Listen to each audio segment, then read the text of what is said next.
ओम श्री गुरुदेवाय नम। आज्ञा हे मोर प्रिय समस्त सुधीबृंद को कोटि कोटि प्रणाम।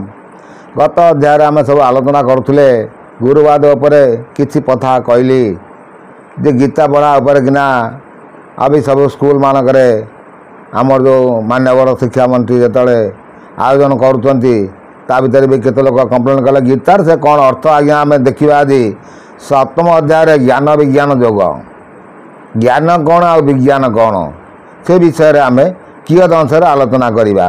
से पार्थक्य भगवान कृष्ण अर्जुन को बुझाउछन्ति। देखो तो आज्ञा जदि आमे गीता विषय रे आलोचना करिया पई जिबा ताले भगवान कर मुख निश्चित गीता बोली समस्त कहउछन्ति। कृष्ण अर्जुन युद्ध क्षेत्र में प्रवेश कले अर्जुन को से सब बुझाउछन्ति।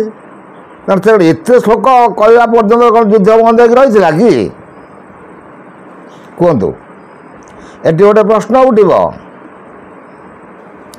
कारण मु कौन कथा कहला पूर्व तार पूर्वाभासटा चिंता कर ना तापर जो अर्जुन पचार जदि मुझे आपन को कही आसी कौन आज्ञा क्षितिबिंद पुराणे विभिन्न कथा से विभिन्न रकम कही से कौन कहते मया शक्त मना पार्थ जोगं जदुषा दशय अष्टं षष्टं समग्रं मा यथा ज्ञानसी तत्णु। भगवान कह हे पार्थ अन्य प्रेम मोठारे आसक्त चित्त होई तथा अन्य भाव मोर पारायण होई जोगरत हेले तुम्हें जेपरि भाव सकल विभूति बल ऐश्वर्यर गुणयुक्त समस्त ज्ञान आत्मा रूप मते संशय रहित होई जानीपर ता शुण।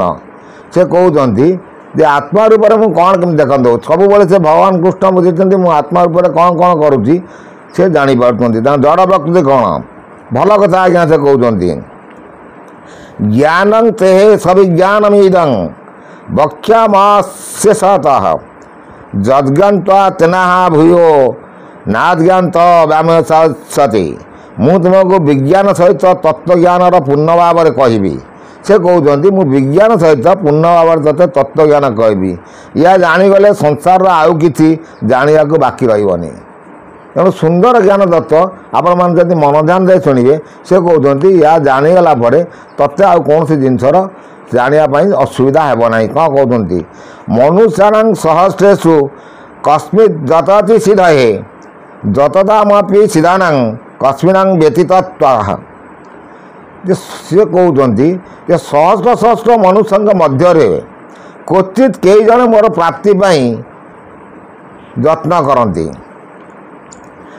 भगवान कहते सहस्र सहस्र मनुष्य अच्छा किंतु कई जन मो मत मोर प्राप्ति से यत्न करती। से कौन कहते एवं से यत्न कर जोगी मान मध्य भी क्वचित कई जन मोर पारायण होई मत तत्व यथार्थ रूप जानीपारती। जोते बहु जोगी मुनि ऋषि जानापी पारायण करती जप करती भलमंद करती किंतु भर जड़े कही सी मोर समग्र तत्वटा को से जानीपे। देखो आज्ञा कहीं कथा कहली कहीं आज गीताटा खोलली ना लोक सब कहते ये कहती मु बड़ से कहती मु बड़ से कहती मु बड़ भक्त से कहती मु बड़ भक्त से कहती मु बहुत साधी से कहती मु बहुत साधी से आज्ञा बाहर करी कहली भूमिर पो नाल वायु खंगमन बुद्धि वच अहंकार इतिमे भिना प्रकृति दृष्टा। भल कथा से कहते अपरेय मितस्न्य प्रकृति विदमे पराम जीवभूतां महाबाहो जदेय दाज्यते जगत।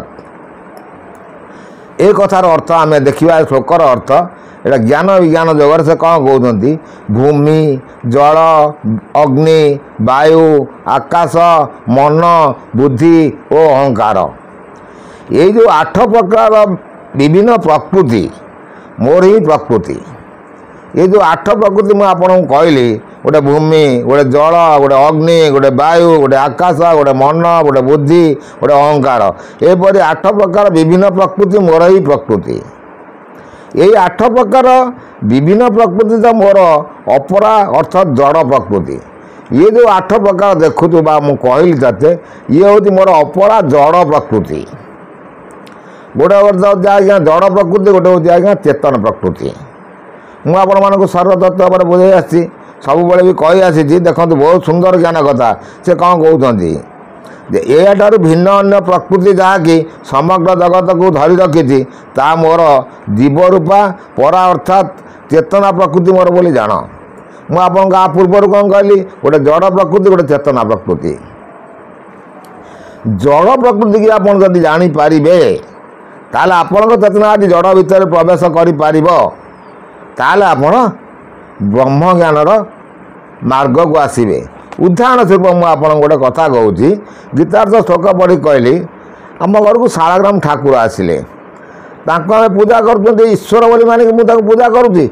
ବା କ'ଣ ଜଡ଼ ପ୍ରକୃତି, ସେ କାହିଁକି ତାକୁ ପଚାରେ ସବୁବେଳେ ତୁ କ'ଣ ପାଇଁ ଆସିଲୁ, ତୁ କିଏ, କାହିଁକି ଆସିଲୁ, କ'ଣ କଲୁ, କ'ଣ ନାହିଁ, ତାକୁ ସବୁବେଳେ ପ୍ରଶ୍ନ ପଚାରେ। ତାଠୁ ଉତ୍ତର ପାଏ। ସେ ଜଡ଼ ପ୍ରକୃତିର, ସେ ଜଡ଼, ସେ କ'ଣ କଥା କହୁଛି। ଚେତନା କାହା ପାଖରେ ରହିଲା? ଚେତନା ରହିଲା ମୋ ପାଖରେ। ଜଡ଼ ରହିଲା କେଉଁଠି ଆଜ୍ଞା? ତା ପାଖରେ। ଆପଣ ଶୁଣିଲେ ହସିବେ। ମୁଁ ତାକୁ ଡାକରେ, ରେ ବାବା ମୁଁ ତୋତେ ଗାଧୋଇ ପୁଧେଇ ଦେବି, ଆଇଲୁ ଟିକେ ମୋର ଧନଟା, ମୋ ଶୁଣଟା, ମୋ ଗୁଣଟା, ତ କେତେ କଥା କହି କେତେ ଆଣି ତାକୁ ଗାଧୋଇ ପାଧୋଇ ଦେଇକି ତା ବୋତେ ଆପଣ ତା ପୂଜା ସିଷ୍ଟମ୍ ଦେଖିଲେ ହସିବେ, କେବେ ଏଇଟା ପାଗଳା ଲୋକଟା। କିନ୍ତୁ ସିଏ ଜଡ଼ ପ୍ରକୃତିର, କିନ୍ତୁ ଚେତନା ମୋ ପାଖରେ। ମୋ ଚେତନା ତା ଜଡ଼ ଭିତରେ ପଶିକି ସେଠୁ ସେ କଥା ବାହାରିବ। ବହୁତ କଷ୍ଟ ଲାଗେ ଆଜ୍ଞା। ଚାରୋଟି ଅଛନ୍ତି, ଚାରୋଟି ଘର ନାଁ ବି ଅଲଗା ଅଲଗା ଅଛି ଆଜ୍ଞା। ଆଉ ମା ବଦମାସି କରନ୍ତି ବେଳେବେଳେ ଆଜ୍ଞା। କାରଣ ସେ ଜଡ଼ ହେଲେ କ'ଣ ହେବ, ତାଙ୍କର ବି ଚେତନା ଅଛି। ଆମେ ଯଦି ଜଡ଼ ଭିତରେ ଚେତନାକୁ ପ୍ରବେଶ କରାଇ ପାରିବା ତାହେଲେ ଆମେ ଐଶ୍ୱରିକ ସତ୍ତାକୁ ଉପଲବ୍ଧି କରିପାରିବା। ଇଏ ହେଉଛି କଥା ଆଜ୍ଞା। ଆହୁରି ସେ କ'ଣ କହୁଛନ୍ତି ଆଜ୍ଞା, ଆମେ ଦେଖି ଦେଖି ଯାଉଛନ୍ତି, ଭଲ କଥା ସେ କହୁଛନ୍ତି ଆଜ୍ଞା। ଯେ ପ୍ରକୃତି, ସେ ଜଡ଼ରୁ ଚେତନା ପ୍ରକୃତି ବୋଲି ଯାହା ସେ କହୁଛନ୍ତି। ଆଉ ସେ କ'ଣ କହୁଛନ୍ତି, ଏତ ଯୋନିନ ଭୂତାନି ସର୍ବାନ୍ୟତୁ ପଦାହରୟ ଅହଂ କୁଶ୍ଚସ୍ୟ ଜଗତ ପ୍ରଭବ ପ୍ରଳୟସ୍ତତା। ହେ ଅର୍ଜୁନ, ତୁମେ ଜାଣ ଯେ ସକଳ ଭୂତ ଏହି ଦୁଇ ପ୍ରକୃତିରୁ ଜାତ ହୋଇଛନ୍ତି ଏବଂ ମୁଁ ସମଗ୍ର ଜଗତର ଉତ୍ପତ୍ତି ତଥା ପ୍ରଳୟର ହେତୁ ଅଟେ। ସେ କହୁଛନ୍ତି ଏ ଜଡ଼ ପ୍ରକୃତିରୁ, ଦୁଇ ପ୍ରକୃତିରେ ସମସ୍ତେ ଜନ୍ମ ହୋଇଛନ୍ତି, କିନ୍ତୁ ମୁଁ ତା ଭିତରେ ରହିଛି। ମୋତେ ଜାଣିବା କଷ୍ଟକର ହେବ। ତେଣୁ ମୁଁ ସମଗ୍ର ଜଗତର ଉତ୍ପତ୍ତି ତଥା ପ୍ରଳୟର ହେତୁ ଅଟେ, ଅର୍ଥାତ୍ ମୁଁ ହେଉଛି ସମ୍ପୂର୍ଣ୍ଣ ଜଗତର ମୂଳାଧାର। ତେଣୁ ସେ କହୁଛନ୍ତି ଯେ ମୁଁ ହେଉଛି ସମ୍ପୂର୍ଣ୍ଣ ଜଗତର ମୂଳାଧାର, ମୂଳ ଆଧାର। ତେଣୁ ଇଏ ଯେଉଁ ପାଠ ଯେତେବେଳେ ପଢ଼ା ହେବ ପିଲାମାନଙ୍କୁ, ତାଙ୍କର ଗୋଟେ ଜ୍ଞାନ ଆସିବ କ'ଣ, ଐଶ୍ୱରିକ ଶକ୍ତି ଗୋଟେ ଜଣେ କିଏ ଅଛି। ଆମେ ଭଲ ମନ୍ଦ କ'ଣ କଲେ ସେ ଆମକୁ ଦେଖିପାରିବା। ଆମେ ଆଗେ ସ୍କୁଲ ମାନଙ୍କରେ ପ୍ରାର୍ଥନା, ଆମ ପିଲାବେଳେ ପାଠ ପଢ଼ିଲା ବେଳେ ପ୍ରାର୍ଥନା ପଢ଼ା ହେଉଥିଲା। ସେ ପ୍ରାର୍ଥନା ବି ପଢ଼ା ହେଉନି ପିଲାମାନଙ୍କୁ। ସେତେବେଳେ ସମାଜ ସଂସ୍କାରୀୟ ଥିଲା, ଅବି ସମାଜ ଉଚ୍ଛୃଙ୍ଖଳ ହୋଇଯାଉଛି। ଭୁଲ କହିଲି କି ଆଜ୍ଞା? ଆଉ ସେ କହୁଛନ୍ତି ମତ ପରନ୍ତର ନନ୍ୟତ୍ କିଞ୍ଚଦସ୍ତି ଧନଞ୍ଜୟ ମୟି ସର୍ବମିଦଂ ପ୍ରୋତ ସତ୍ୟ ମାର୍ଗୀ ଶୁଣ ଭାବ। ହେ ଧନଞ୍ଜୟ, ମୋ ଠାରୁ ଭିନ୍ନ ଅନ୍ୟ କିଛି ବି ପରମ କାରଣ ନାହିଁ। ସୂତାରେ ସୂତା ମଣିମାନେ ଗୁନ୍ଥି ହୋଇଥିବା ପରି ଏ ସମସ୍ତ ଜଗତ ମୋ ଠାରେ ଗୁନ୍ଥା ହୋଇ ରହିଛି, ଅର୍ଥାତ୍ ଏହି ସମସ୍ତ ଜଗତରେ ମୁଁ ଓତପ୍ରୋତ ଭାବେ ରହିଛି। ସେ କହୁଛନ୍ତି ମୁଁ ଜଡ଼ଠାରୁ ଜୀବଜଗତ ପର୍ଯ୍ୟନ୍ତ ସମସ୍ତ ବ୍ୟାପିକି ରହିଛି। ସୂତାରେ ଯେମିତି ଆପଣ ମାଳି ଗୁନ୍ଥି ଗୁନ୍ଥି ଯାଉଛନ୍ତି, ସେଇଭଳି ସେ ସ୍ୱତଃପ୍ରୋତ ଭାବରେ ସେ କହୁଛନ୍ତି ମତ ପରନ୍ତର ନନ୍ୟତି କିଞ୍ଚିଦସ୍ତି ଧନଞ୍ଜୟ ମୟି ସର୍ବମିଦଂ ପ୍ରୋତ ସୂତ୍ରେ ମଣି ଗଣା ଭାବ। ଯେ ମଣିଗୁଡ଼ା ଯେତେବେଳେ ସୂତା ଭିତରେ ପଶି ଯେମିତି ଗୁନ୍ଥା ହେଇକି ରହିଛନ୍ତି, ଏ ସାରା ସୃଷ୍ଟିର ଆଧାର ଭିତରେ ମୋ ଭିତରେ ସବୁ ପଶିକି ରହିଛନ୍ତି।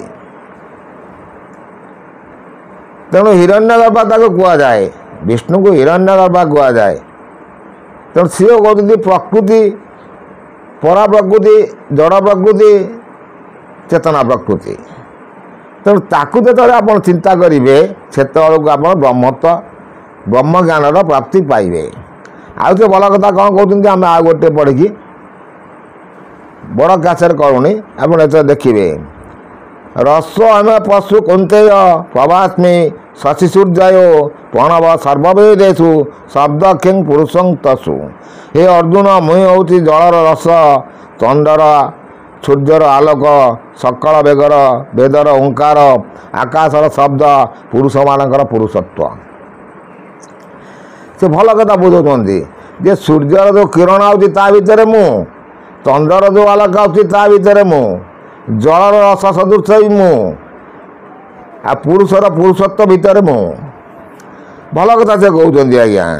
ଆଉ ବେଦ ଭିତରେ ଓଙ୍କାର ହେଉଛି ମୁଁ ଆପଣମାନଙ୍କୁ ଏଥିରେ ମୋର ଚ୍ୟାନେଲ ମାଧ୍ୟମରେ ସବୁ କହିଯାଇଛି। ପ୍ରଥମ ହେଉଛି ଓଙ୍କାର ଆଜ୍ଞା।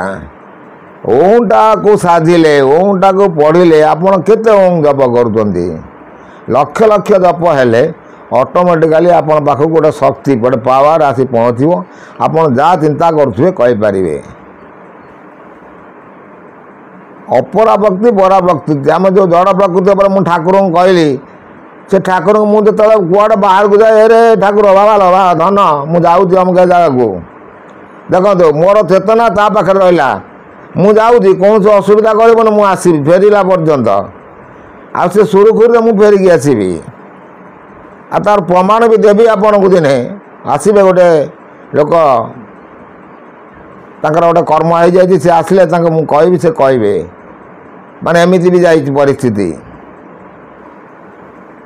ମୁଁ କୌଣସି ମନ ଗଢ଼ା କାହାଣୀ କୁହେନି, ଯାହା କୁହେ ସତ, ନିଜର ଅଙ୍ଗ ଲିଭା କାହାଣୀ।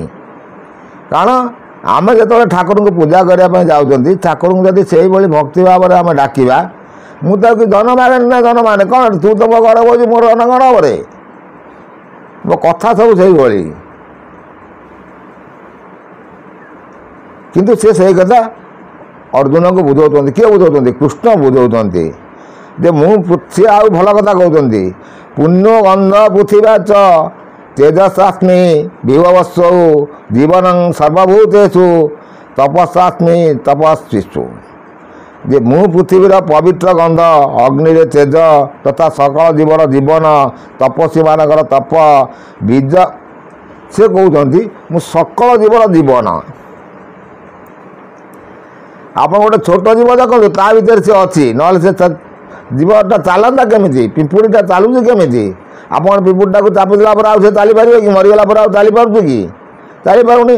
ତା ଭିତରେ କେତେ ଚେତନା ଶକ୍ତି, ମାନେ କେତେ ସୂକ୍ଷ୍ମ ଶକ୍ତି, ସେ ପୁଣି କେତେ ବିଶାଳକାୟ ଶକ୍ତି।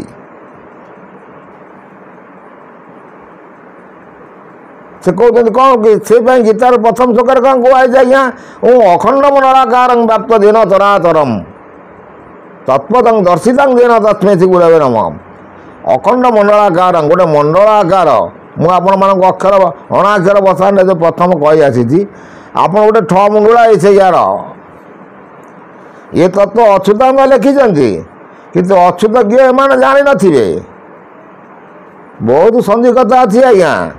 ଖାଲି ଅଚ୍ୟୁତ ଅଚ୍ୟୁତ ହେଲେ କ'ଣ ହେବ?